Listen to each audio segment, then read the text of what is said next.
Hi అందరికీ, నేను మీ Subhashni. Welcome back to Subhashni recipes. ఈరోజు ఎంతో రుచికరమైన తోటకూర పప్పు చేసి చూపించబోతున్నాను. ఈ తోటకూర పప్పు అనేది ఈజీగా చేసేసుకోవచ్చండి.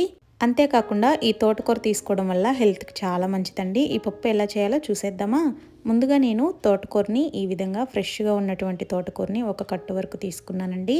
ఇక్కడ నేను చూపిస్తున్న విధంగా తోటకూర అనేవి నీట్గా సపరేట్ చేసుకోవచ్చండి.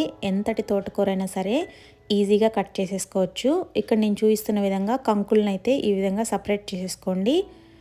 ఇక్కడ నేను ఈ విధంగా సపరేట్ చేసుకొని ఒక బౌల్లో అయితే వేసేసుకుంటూ ఉన్నాను. చూడండి, ఈ విధంగా సపరేట్ చేసేసుకోవాల్సి ఉంటుంది.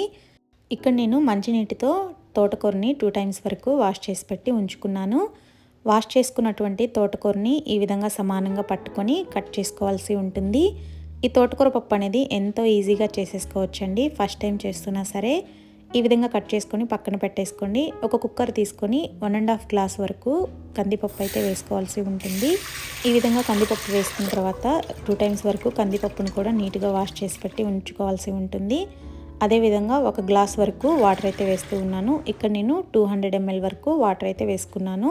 ఇక్కడ నేను కందిపప్పు అనేది లిమిట్గా తీసుకున్నానండి. ఆకు అనేది ఎక్కువగా ఉండేలాగా చూసుకున్నాను. మీకు కావాలంటే మరో 1/2 గ్లాసు కందిపప్పు కూడా వేసుకోవచ్చండి. ముందుగా కట్ చేసి పెట్టుకున్నటువంటి తోటకూర కూడా వేసుకొని అండ్ అలాగే 2 టమాటాలు, 4 పచ్చిమిరపకాయల వరకు ఈ విధంగా కట్ చేసుకొని వేసుకోండి.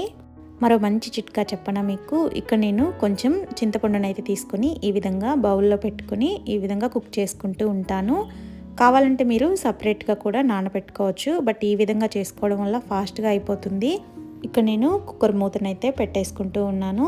ఈ విధంగా ట్రై చేసి చూడండి, త్వరగా అయిపోతుంది కుకింగ్ కూడా మీకు. స్టవ్ ఆన్ చేసి స్టవ్ మీద కుక్కర్ పెట్టుకొని 5 విజిల్స్ వచ్చేంత వరకు రాణించుకోవాలండి.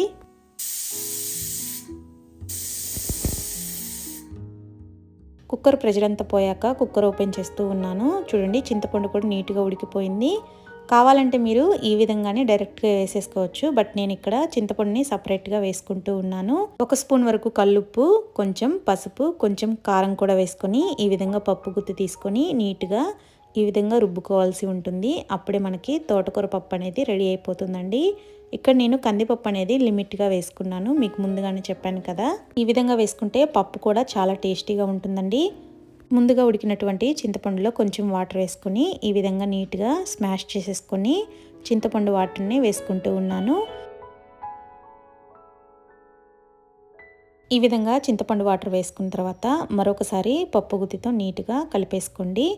చూడండి, ఈ విధంగా అయితే మనకి రెడీ అయిపోతుంది. ఇప్పుడు మనం స్టవ్ ఆన్ చేసుకొని ఈ కుక్కర్ అనేది నీట్గా స్టవ్ మీద పెట్టుకొని ఉడికించుకోవాల్సి ఉంటుంది. ఎందుకంటే మనం ఆల్రెడీ చింతపండు వాటర్ వేసాం కదా, కొంచెం ఉడికితే బాగుంటుంది. ఈలోపు మనం తాలింపు పెట్టేసుకుందాం. చూడండి, ఇక్కడ నేను తాలింపు అయితే రెడీ చేసుకుంటూ ఉన్నాను. 2 టేబుల్ స్పూన్ వరకు ఆయిల్ వేసుకొని 1 టేబుల్ స్పూన్ వరకు తాలింపు గింజలు అండ్ అలాగే 1 ఉల్లిపాయ తీసుకొని ఈ విధంగా పొడవుగా కట్ చేసుకొని వేసుకున్నాను. అండ్ అలాగే కొంచెం తెల్లబాయలను కూడా వేసుకున్నాను. 1 ఎండుమిరపకాయ కూడా వేసుకొని ఈ విధంగా లైట్గా వేయించుకోవాల్సి ఉంటుంది.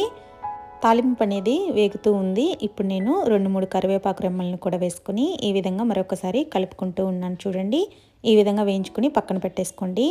మనకి ఇక్కడ తోటకూర పప్పు కూడా ఉడికిపోతూ ఉంది నీట్గా. పప్పు అనేది మీడియంగా కొంచెం ఈ విధంగా అయితే చేసుకున్నాను. అదే మీకు కొంచెం లూజ్గా కావాలి అనుకుంటే 1 టీ గ్లాస్ వరకు వాటర్ వేసుకోండి, సరిపోతుంది. కొంచెం రుచికి సరిపడా సాల్ట్ వేసుకొని మరొకసారి కలుపుకుంటే సరిపోతుంది. ముందుగా రెడీ చేసుకున్న తాలింపుని కూడా దీంట్లో వేసేసుకుంటే సరిపోతుంది. చూడండి, మనకి తోటకూర పప్పు అయితే రెడీ అయిపోయింది. ఎంతో కమ్మగా రుచిగా ఉండే తోటకూర పప్పు రెడీ అయ్యింది. ఈ తోటకూర పప్పు అనేది రైస్లో, దోశలో, చపాతీలో దేంట్లో అయినా చాలా బాగుంటుందండి. హెల్దీ అండ్ టేస్టీ పప్పు అని చెప్పుకోవచ్చు. ఇంకెందుకు లేటు, మీరు కూడా తప్పకుండా ట్రై చేసి చూడండి. మీకు ఎలా అనిపించింది ఏంటని తప్పకుండా కామెంట్ చేయండి, లైక్ చేయండి, షేర్ చేయండి. మన ఛానల్ ఎవరైనా కొత్తగా చూస్తున్నట్లయితే సబ్స్క్రైబ్ చేసుకోండి. Thank you for watching. Bye bye.